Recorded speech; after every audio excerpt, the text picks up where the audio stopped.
కానీ ప్రజాప్రభుత్వంలో ప్రజానాయకులుగా ఉన్నటువంటి అరవ శ్రీధర్ని మీరు ఎందుకు సస్పెండ్ చేయలేదు? ఎందుకు పుట్ట మహేష్ కుమార్ యాదవ్ మీద ఇంతవరకు చర్యలు తీసుకోలేదు? ఎందుకు బిఆర్ నాయుడు మీద చర్యలు తీసుకోలేదు? ఎందుకు వీళ్ళని పార్టీలు అంటిపెట్టుకొని ఉండే విధంగా మీరు వాళ్ళ చర్యలను వాళ్ళని సమర్థిస్తున్నారనేది మా పార్టీ స్పష్టమైనటువంటి ఆరోపణ. రాష్ట్రంలో ఎస్సీ ఎస్టీల మీద దాడులు జరుగుతుంటే మీరు ఎందుకు మాట్లాడటం లేదు? ఎందుకు పరామర్శించలేదు? ఎస్సీ ఎస్టీల ఓట్ల మీద మీరు గెలిచి ఈరోజు ఎస్సీ ఎస్టీలని ఇబ్బందికరమైన పరిస్థితుల్లో తీసుకొస్తే ఎందుకు మీరు మాట్లాడటం లేదు?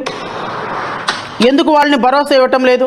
నిన్నటికి నిన్న రాజమండ్రిలో మాజీ ఎమ్మెల్సీ ప్రస్తుత ఎమ్మెల్యే వాళ్ళ అబ్బాయి ఉన్నటువంటి వాళ్ళ ఎమ్మెల్యే ఏం మాట్లాడుతున్నాడు ఎస్సీల గురించి ఒకసారి ఎస్సీ నాయకులందరూ వినండి.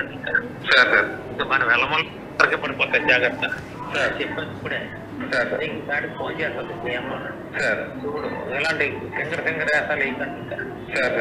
మన వెలమల్లో ఉన్నాయా అలాంటి వేసాలు? మన వెలమల్లో ఎవడైనా ఎస్సీ వాడిని పెళ్లి చేసుకుంటారా? ఏం మాట్లాడండి అది? మీరు ఎమ్మెల్సీగా ఉండి మీ అబ్బాయి ఎమ్మెల్యేగా ఉండి అంటే ఎస్సీ ఎస్టీలు ఓట్లు వేయకుండానే నేను అడుగుతున్నా. రాజమండ్రి మీ అబ్బాయి ప్రాతినిధ్యం వహిస్తున్నటువంటి జిల్లాలో ఉన్న ఎస్సీలను అడుగుతున్నా. ఇది నిజ స్వరూపం తెలుగుదేశం పార్టీ నాయకులది.